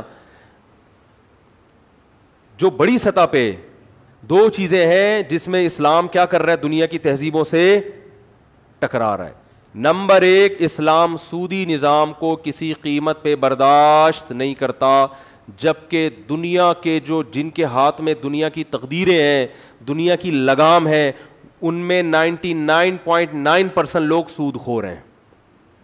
ساری دولت بینکوں کے ذریعے کس کے پاس جا رہی ہے؟ چند مخصوص ہاتھوں میں جا رہی ہے کہ نہیں جا رہی ہے, جن کا اپنا ایک دھیلا بھی خرچ نہیں ہوا. یعنی یہ پیسے کی غیر منصفانہ تقسیم ہے, یہ نیچرل تقسیم. بولو, دیکھو پہلے کیا ہوتا تھا, یہ بہت کروڑ پتی ہے, کیوں ہے؟ اس کے باپ دادا سے چلا آ رہا ہے پیسہ. دادا نے محنت کی تو پھر بیٹے کو ایک سطح تک پہنچایا, پھر بیٹے نے آگے مزید, تو جدی پشتی سائیکل چلا رہا تھا, ایک دم کیا ہو گیا. مجھے ایک بات بتاؤ, جو بڑے بڑے اسٹور وجود میں آ رہے ہیں, بن رہے ہیں, اور بڑے بڑے جو پروجیکٹ چل رہے ہیں ہاؤسنگ اسکیموں کے, ان میں بہت سے ایسے ہیں جن کے پاس پان کھانے کے پیسے نہیں ہوتے تھے. غیر شرعی طریقے سے انہوں نے لوگوں سے پیسہ کلیکٹ کیا, فائلیں بکنا شروع ہو رہی ہیں, پیچھے پلاٹ بولو نا نہیں ہے. اسلام اس کی اجازت دیتا ہے؟ ابھی فائل آپ کے پاس آئی ہے 20,000 کی, پیچھے کوئی پلاٹ نہیں ہے, 30 میں بیچ دی, یہ خالص سود ہے. کیونکہ اسلام کہہ رہے یہ فائل نہیں بک رہی, یہ 20,000 کے بدلے میں 30,000 بک رہے ہیں. بہت مشکل ہے, بہت مشکل. دنیا میں یہ لیگل ہے, اسلام میں کیا ہے؟ اللیگل. یہ تو میں نے ایک مثال دی ہے, ابھی بہت ساری مثالیں دوں گا میں. جو بیان کب ختم ہو گئی دیکھ رہے ہیں بہت غصے سے, ابھی بس ختم کر رہا ہوں. یہ ایک ایگزامپل دی ہے, ایسے بہت ساری آگے تو اس پہ بیان کروں گا, بہت کچھ سامنے آئے گا انشاءاللہ. اور میں ابھی بزنس پہ, تجارت پہ ایک ورک شاپ بھی کرانے والا ہوں مسجد میں ہی. تاجروں کو بلاؤں گا, تاجروں کو بتاؤں گا انسان کے بچے بن جاؤ معذرت کے ساتھ, چھوڑ دو یہ حرام کاریاں, اور شریعت کے مطابق تجارت کرو گے نا, اس میں تمہیں برکت زیادہ ملے گی. کیونکہ حرام طریقے سے جب پیسہ آتا ہے نا تو جیسے آتا ہے غائب بھی ویسے ہی ہوتا ہے, یہ نیچرل تھوڑی ہے. تو خیر برکت ختم ہوتی ہے. تو اسلام کا ایک دیکھو, فقہا نے جو آدھا فقہ ہے نا, آدھا وہ خرید و فروخت کے حکام پر ہے. ہمارے ہاں دینی مدرسوں میں ہدایہ پڑھائی جاتی ہے, ہدایہ اول, دویم, ثالث, رابع. ہدایہ اول میں یعنی یہ پورا اسلامی فقہ 4 حصوں میں فقہا نے برابر 4 حصوں میں ڈیوائڈ کر دیا. آدھا حصے میں ہوتا ہے وضو اور عبادات کے حکام, آدھے میں ہوتی ہے جو ہے نا, آدھے حصے میں نکاح اور طلاق کے حکام ہوتے ہیں. باقی 2 حصوں میں خرید و فروخت کے حکام فقہا بیان کرتے ہیں, معیشت سے متعلق احکام.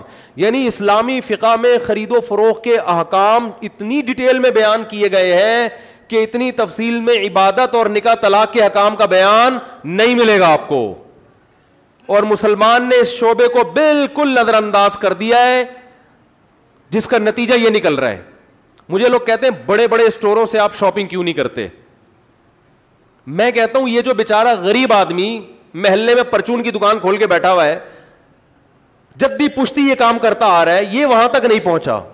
اور زیادہ تر بڑے بڑے, سب کی بات نہیں کر رہا, زیادہ تر بڑے بڑے اسٹور, ان کی آپ ماضی اٹھا کے دیں گے, پان کھانے کے پیسے نہیں تھے, بینکوں سے سود پہ قرضہ لیا, اربوں روپے کا قرضہ لے کے اربوں روپے چھاپنا شروع کر دیے. نہیں آ رہی بات. دیکھو میں ایسے مالداروں کو جانتا ہوں, وہ کیا تھا, کچھ بھی نہیں تھا, انہوں نے اسکریپ کا کام شروع کیا, کچرا اٹھانا شروع کیا. ٹھیک ہے نا, یہ محنت ہو رہی ہے. کچرا اٹھانا شروع کیا, کچرا اٹھا کے بیچنا شروع کیا. اس کچرے پہ محنت کرتے کرتے ان کو تانبے کا, پیتل کا, گولڈ کا, سلور کا فرق اپنی ایبلٹی کی بیس پہ پتہ چلنا شروع ہو گیا. حالانکہ انہوں نے اسکول میں ایک دن بھی نہیں پڑھا, ان کو گولڈ کی ڈیفینیشن نہیں پتا, فارمولا نہیں پتا کیا ہے. پھر وہ محنت کرتے کرتے کرتے 15-20 سالوں میں جا کے اسکریپ کا اور کروڑوں روپے کا ان کا بزنس ہے. یہ نیچرل ہے. یہ کیا ہے میرے بھائی, بولو, یہ نیچرل ہے. آگے ان کے مرنے کے بعد ان کے بچوں کے پاس آنا, یہ بھی کیا ہے, نیچرل. باپ کی محنت کا فائدہ کون اٹھا رہا ہے, بیٹا. لیکن یہ آدمی اگر یہ نہ کرتا, یہ بینک کے پاس جاتا کہ مجھے 1 کروڑ روپے چاہیے, کنٹینر آیا ہوا ہے, اس کو خرید کے آگے مارکیٹ میں بیچنا ہے میں نے. ٹھیک ہے, بینک نہیں دیتا, غریب آدمی کو نہیں دیتا, لیکن یہ اکاؤنٹ شو کر دیتا اپنے ماموں کا, اپنے چاچو کا, کسی کا بھی, اس کا بھی کچھ کمیشن باندھ دیتا. یار تمہارا اکاؤنٹ, تمہارا نام استعمال ہوگا, لیکن ہے یہ میرا, ہوتا ہے نا یہ. تو یہ میرا خیال ہے 1 ہفتے میں جتنا پیسہ آج اس کے پاس ہے, 1 ہفتے میں آ جاتا ہے کہ نہیں آ جاتا, بولتے کیوں نہیں آ جاتا. اور ایک دفعہ جب بینک کو اعتماد ہوتا ہے کہ یہ قرضہ اس نے لوٹا دیا ہے, اب اس کی لاٹری, پھر یہ ملک کا صدر بنتا. ہمارے یہاں اکثر جو بنے ہیں نا وہ اسی پروسیس سے, بولو نا, گزر کے بنے. سب نہیں, یہ سب میں نہیں اس لیے کہتا کسی کا فون آ جائے آپ نے مجھے چور کہا تو آپ کے علاوہ بھائی میں نے سب کو تھوڑی کہا ہے, کچھ لوگ میں نے مستثنا رکھے ہیں. وہ ہیں کون مجھے خود بھی سمجھ میں نہیں آ رہا, لیکن وہ کسی وقت تنہائی میں بیٹھ کے 3-4 گھنٹے غور کریں گے, شاید کوئی 2-3 نام اللہ تعالیٰ ذہن میں ڈال دے. فی الحال تو نہیں آ رہے, لیکن کیا ضرورت ہے. دوسری چیز ہے بے حیائی. بے حیائی آپ کے فیملی سسٹم کو کیا کرتی ہے, تباہ. جب بیوی اور سالی پردہ, بیوی بھی ویسے ہی بیٹھے گی جیسے سالیاں بیٹھتی ہیں آپ کے سامنے, تو مزہ تو بہت آئے گا, لیکن آہستہ آہستہ آپ کا خاندانی نظام کیا ہو جائے گا, بولو, برباد. جو کہ ہو رہا ہے مکس گیدرنگ شادیوں میں. اسلام اس کو نہیں مانتا. ٹیلی ویژن میں اینکرز آ کے بیٹھ رہی ہیں, فری ہو رہی ہیں آدمیوں سے, مردوں سے, ہا ہا ہو ہی. اب تو دینی پروگرام بھی وہی پیش کر رہی ہیں. کچھ دن پہلے ہو سکتا ہے یہاں کوئی ملک کی مشہور ایکٹریسز بیٹھی ہوئی ہوں جو فلموں میں بہت زبردست اپنی پرفارمنس دکھایا کرتی تھی. آج جی ان محترمہ کا بیان ہے جو اسلام کے بارے میں زبردست. پھر لوگ کہتے ہیں اسلام پر کسی کا قبضہ نہیں ہے. بھائی ٹھیک ہے, قبضہ نہیں ہے, اسلام کی بات کوئی بھی کر سکتا ہے. لیکن کچھ لباس تو کم از کم اسکارف تو لے لے نا, کم از کم اسکارف تو لے لے بھائی. اسلام کی بات پر مجھے تو زیادہ اچھا لگتا ہے, بلکہ لبرل عورتیں جب اسلام کی بات کر رہی ہوتی ہیں مجھے اچھا اس لیے لگتا ہے کہ چلو یار کچھ تو اسلام کے بارے میں ان کے منہ سے نکلا نا, خوشی ہوتی ہے. لیکن آپ کی ڈریسنگ ایسی ہو کہ لوگ کہیں یار یہ اسلام میں جو ڈریس کا سسٹم ہے نا یہ ایسا ہی ہے. بچیوں کے لباس دیکھو آپ, اگر آپ شلوار قمیص بچیوں کے لیے خریدنے جاؤ, دوپٹہ خریدنے جاؤ 10-11 سال کی بچی کے لیے, آپ کو مارکیٹ میں نہیں ملے گا. لباس گیا, ختم, برباد ہو گیا. اور ان دو چیزوں پہ محنت ہو رہی ہے دبا کے. ایک معاشی نظام اسلامی نہیں آنا چاہیے, اس پہ غیر محنت کر رہے ہیں. دوسرا حیا کو پروموٹ نہیں ہونا چاہیے, سمجھ رہے ہو. اور یہ جو میرے خلاف بہت سارے کلپ آئے ہیں نا, ابھی بہت سارے آ رہے ہیں, الٹے 4-4 سال کی بچیوں سے شادی کی ترغیب دے رہا ہے. سب کو پتا ہے کوئی دنیا میں پاگل کسی کو ممبر پہ بیٹھ کے 4 سال کی بچی سے شادی کی ترغیب نہیں دے سکتا. یہ اتنے گھننے نہیں ہیں. یہ اس لیے کر رہے ہیں کہ اس سے پہلے میں نے 3 بیوہ عورتوں سے نکاح کی ترغیب دی ہے. وہ ٹھڑک 3 بیوہ عورتوں سے نکاح کی جو ہے نا, اس کے خلاف کی جو ٹھڑک ہے وہ نکالی انہوں نے اس مذاق پہ ہے, سمجھ رہے ہو. کوئی صحافی جو حیا کی بات کرے گا اس کو یہ پنپنے نہیں دیں گے. کوئی صحافی جو سود کے خلاف بات کرے گا اس کو یہ پنپنے نہیں دیں گے, کیونکہ یہ دو چیزیں حقیقت میں عورت کو, ایک چیز عورت کو تحفظ دیتی ہے پردہ, اس سے عورت کے حقوق کا تحفظ ہوتا ہے, عورت محفوظ ہو جاتی ہے. کیونکہ مرد کے لیے عورت تک پہنچنے کا نکاح کے علاوہ کوئی راستہ باقی نہیں رہتا. اور نکاح کا مطلب کیا ہے, اپنے آپ کو ساری زندگی کی مرد نے ٹینشن میں ڈال دیا. تو مرد ٹینشن اٹھا کے عورت کو حاصل کرتا ہے. جب بے پردگی والا ماحول ہوگا تو عورت ایک ایسا انسٹرومنٹ بن جائے گی انٹرٹینمنٹ کا, سستا ترین اور مزیدار ترین. بات آ رہی ہے سمجھ میں؟ سب سے مزیدار اور سب سے زیادہ سستا. تو وہ ویلیو کیا ہو جائے گی عورت کی, ختم, جو کہ ہو گئی ہے. تو یہ ایسا جس میں عورت کا, اس ایک سسٹم میں عورت کے حق کا تحفظ ہے جس میں اسلام حیا کو پروموٹ کر رہا ہے, اس میں عورت کا کیا ہے, تحفظ ہے. مرد کے لیے عورت سے دل بہلانا آسان نہیں رہے گا. دوسرے میں کیا ہے, غریبوں کا تحفظ ہے, اور اس میں رکاوٹ جو معاشی نظام ہے اس میں غریبوں کا تحفظ ہے. اس میں مالدار آپ کی راہ میں روڑے اٹکائے گا. بات آ رہی ہے؟ تو اس لیے میرے بھائی حکومتی سطح پہ بھی ان دو چیزوں کے خلاف آواز اٹھانی چاہیے. اپنی صلاحیتوں کو دائیں بائیں چیزوں میں ضائع مت کرو. یہ قانون پاس ہو جائے, یہ قانون پاس ہو جائے, یہ ہو جائے. اور بھائی جان سب سے پہلے یہ پاس کرواؤ کہ کو ایجوکیشن سسٹم کو ختم کیا جائے. اسکولوں میں لڑکیوں کا ڈریس پراپر ہونا چاہیے. فیمیل کو میل نہیں پڑھائے گا, میل کو فیمیل نہیں پڑھائیں گی. خواتین کے ہاسپٹل الگ ہونے چاہیے, مردوں کے الگ ہونے چاہیے. یہ کیا مذاق ہے کہ ڈیلیوری کیس ہے اور میل ڈاکٹر آ کے وہ کیس, میل ڈاکٹر کے پاس کیوں جا رہا ہے وہ کیس؟ عورت کے بچہ پیدا ہو رہا ہے, آدمی کا کام کیا ہے وہاں کھڑے ہو کر, وہ کیوں کھڑا ہوا ہے وہاں پہ؟ سب ختم. تو یہ دو چیزوں کو میرے بھائی اپنے گھروں میں بھی نافذ کرو, سمجھ رہے ہیں؟ پھر بات کروں گا, بہت اہم ٹاپک ہے, اگلے ہفتے اسی کو لے کے چلیں گے انشاءاللہ. وما علینا الا البلاغ. کیونکہ کوئی مجبوری تو ہے نہیں وہاں جانا. یا تو نا کسی کام سے آدمی کہیں گیا ہوا ہو, جب سے ہوٹل میں کھانا کھانا ہے, بھوک لگ رہی ہے, وہاں اس نے میوزک لگا دیا, تو کھانا تو ایک مجبوری والی چیز ہے نا بھائی. بھوک لگی ہے تو آدمی کسی نہ کسی ہوٹل میں تو جائے گا. بس میں بیٹھا ہے, W11 نے گانا لگا دیا, تو اب اٹھو گے تو ہو سکتا ہے 4L میں بھی لگا ہوا ہو. تو یہ تو ایک مجبوری ہے, اس میں آپ کا اختیار نہیں ہے. دعوت قبول کرنا سامنے والے کی خوشی کی خاطر ہوتا ہے. جب آپ کسی کی انویٹیشن پہ جاتے ہیں تو اصل میں آپ اس کے لیے جا رہے ہوتے ہیں. تو اب یہ اس کی ذمہ داری ہے کہ وہ اپنی انویٹیشن, اپنی دعوت میں کوئی ایسا کام نہ کرے جس سے آپ کو تکلیف ہو. تو آپ مذہب کو فالو کرتے ہیں, اس کو پتہ ہے کہ یہ میوزک اس کو اچھا نہیں لگتا, یہ والا میوزک نہیں, کوئی بھی میوزک, کیونکہ یہ والا اچھا نہیں لگتا تو چلو بدل دیتے ہیں, دوسرا لگا دیتے ہیں. ٹھیک. تو اب آپ پر لازم ہے کہ آپ اٹھ کے واپس چلے جائیں, کیونکہ کوئی مجبوری نہیں ہے دعوت میں شرکت. آپ کہہ سکتے ہو رشتہ داری جوڑنا بھی تو مجبوری ہے, تو نبی صلی اللہ علیہ وسلم کی حدیث ہے, لا طاعۃ لمخلوق فی معصیۃ الخالق. اللہ کو ناراض کرنے میں رشتہ داری کا کوئی حق نہیں ہے. دیکھو رشتہ داری جوڑنے کا حکم اس لیے ہے نا کہ ریلیشن ہے, تو سب سے پہلا ریلیشن تو اللہ اور بندے کا ہے نا. یہ کیا بات ہے کہ اللہ کو ناراض کرو اور بھائی کو خوش کر دو. تو اتنا براڈ مائنڈیڈ نہیں اسلام بنانا چاہتا کہ وہ آپ رشتہ داری میں ساری حدود ہی. اب تو یہاں تک ہونے لگا ہے کہ میوزک کے بعد پھر ڈانس بھی ہوتا ہے, ناچ بھی ہوتا ہے. کزنیں ناچ رہی ہوتی ہیں کزنوں کے ساتھ, لوگ بیٹھے ہوئے ہوتے ہیں کہ اگر گئے تو وہ لوگ ناراض ہو جائیں گے. پھر کل بوتلیں بھی چلیں گی, پھر وہ کہیں گے تھوڑی سی آپ بھی پی لیں ورنہ میں ناراض ہو جاؤں گا. ٹھیک ہے نا, تو آپ نے پی لی کہ ناراض نہ ہو. یا تو یہ تھوڑی ہوتا ہے بھائی. اس میں یہ کہ رشتہ داری اللہ کو ناراض کر کے جوڑنے کی اجازت نہیں ہے. البتہ یہ ضرور ہے, انہوں نے آخر میں سوال پوچھا ایسا کیا کریں کہ سانپ بھی مر جائے اور لاٹھی بھی نہ ٹوٹے.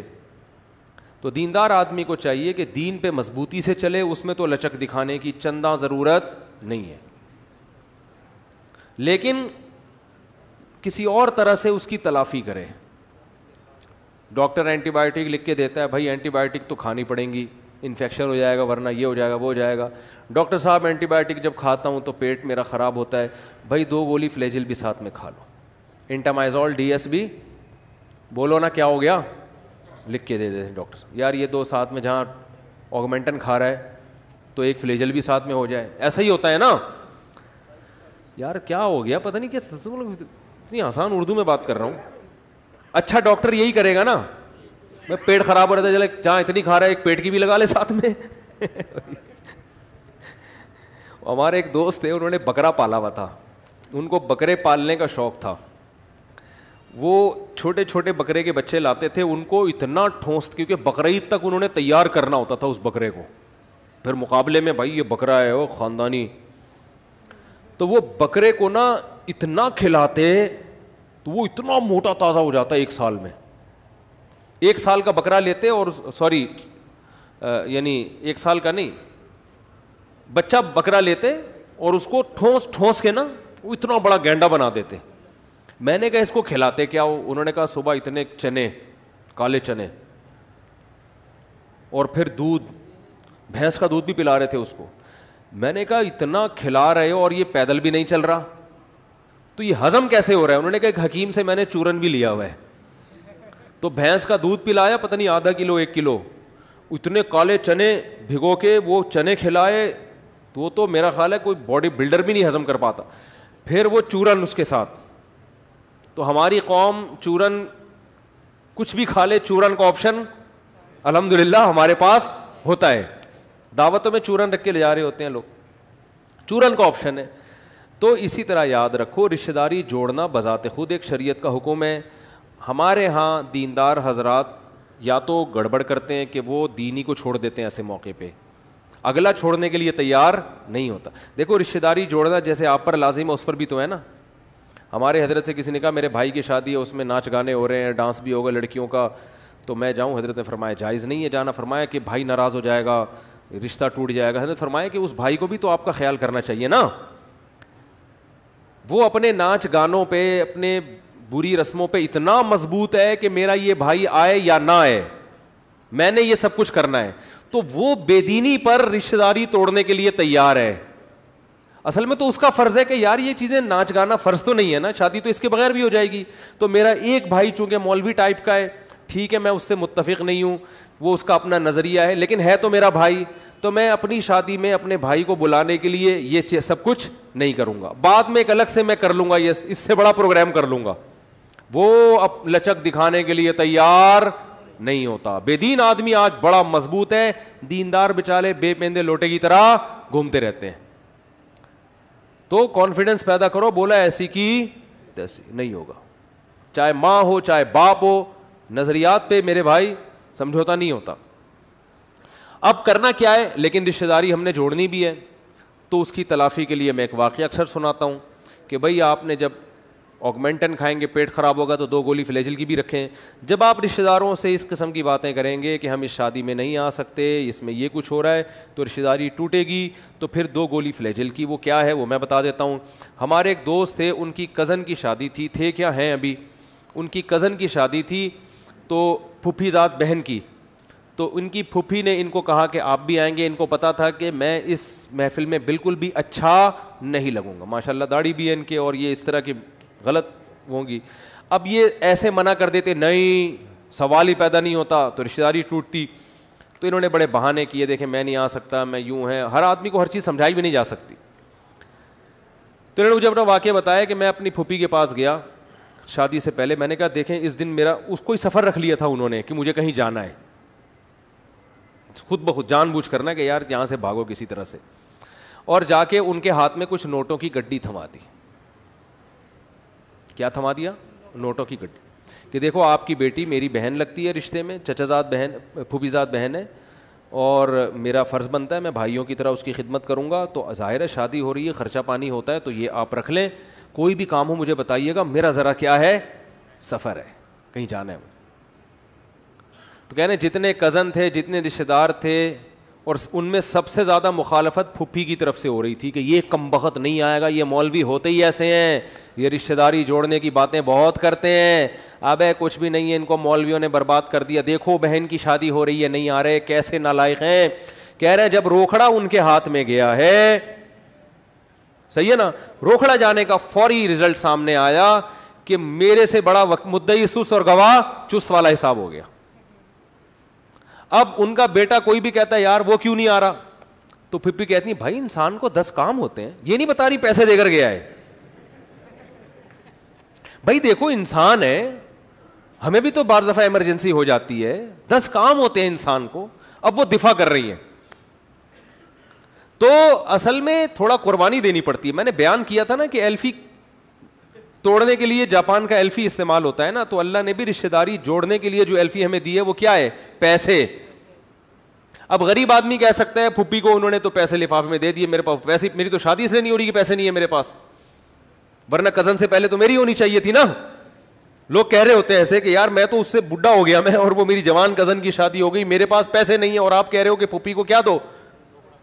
یہ تو وہی ہو گئی کہ وہی شعر ہو گیا کہ جناب پانی وانی کی بات کرتے ہو, دل جلانے کی بات کرتے ہو, 6 مہینے سے منہ نہیں دھویا تم نہانے کی بات کرتے ہو.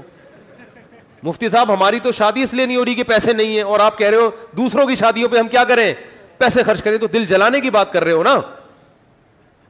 تو بھائی ضروری نہیں ہے, جب پیسے نہیں ہیں تو آپ صلی اللہ علیہ وسلم نے بہت سارے دوسرے طریقے بیان کیے. آپ نے فرمایا مسکرا کے بات کرنا کیا ہے, صدقہ. یہ ایک ایگزامپل دی ہے. کوئی اور ایسا عمل کر لو. پھوپھی سے یہ کہو کہ جی میرا ایک دوست ہے, تمبو کا انتظام انشاءاللہ اس سے آپ کیا رہیں, ٹینٹ وہ لگوا دے گا. ٹھیک ہے, تعلقات, غریب آدمی کے تعلقات بھی تو ہوتے ہیں نا. مناسب ریٹ پہ آپ کو تمبو کون دلوائے گا.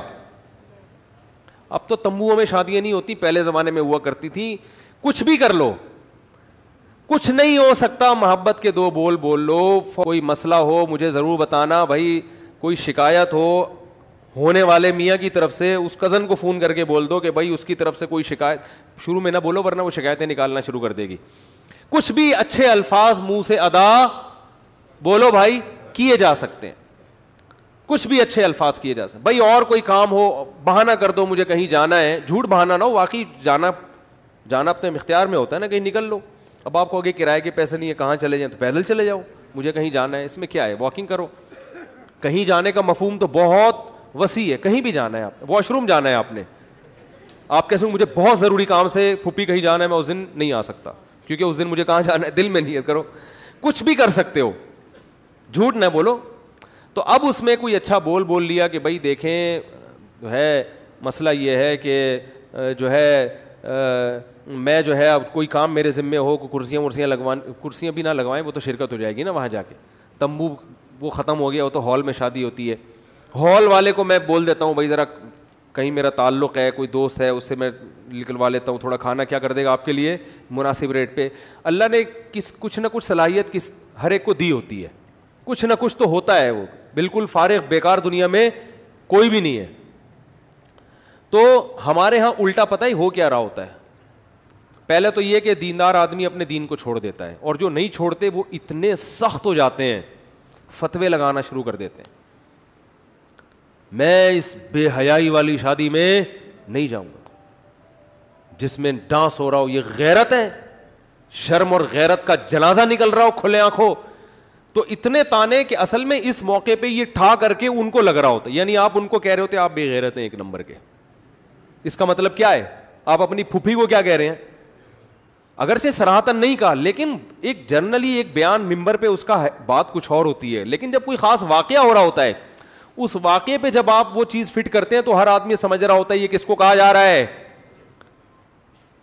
دیکھو میں اگر یہاں بیٹھ کے کہوں کہ پاکستان میں عدالتی نظام بہت ظلم ہے اس میں, تو کوئی اتنا برا نہیں ہوگا, لیکن سارے ججز بیٹھے ہوئے ہوں اور میں کہوں ججوں میں کرپشن بہت ہے, جج بولیں گے یار یہ ہمیں یہ بتانے کے لیے آپ نے بولا ہے یہاں پہ ہم کرپٹ ہیں. تو اس موقع پہ جب آپ یہ کہو گے یہ بے غیرتی ہے, یہ پرلے درجے کی بےہودگی ہے, اس کا مطلب آپ اپنی پھوپھی کو اور پھپھا کو کیا بول رہے ہو؟ آپ پرلے درجے کے وہ ٹھا کر کے لگ رہی ہوتی, پھر اس سے نفرتیں پھیلتی ہیں. تو اللہ نے قرآن میں کیا حکم دیا؟ ادعو الی سبیل ربک بالحکمت والموعظۃ الحسنۃ, حکمت کے ساتھ عمدہ طریقے سے لوگوں کو دین کی دعوت دو. جب آپ نے بارات کا یا ان چیزوں کا بائیکاٹ کرنا ہے, اس سے میسج یہ جائے گا کہ آپ کو کہ دل میں رشتہ داروں کی قدر نہیں ہے, تو اب آپ نے کسی دوسرے طریقے سے یہ ثابت کرنا ہے کہ میرے دل میں رشتہ داروں کی قدر دوسروں سے زیادہ ہے. داغ دکھانا, بات نہیں آ رہی سمجھ میں؟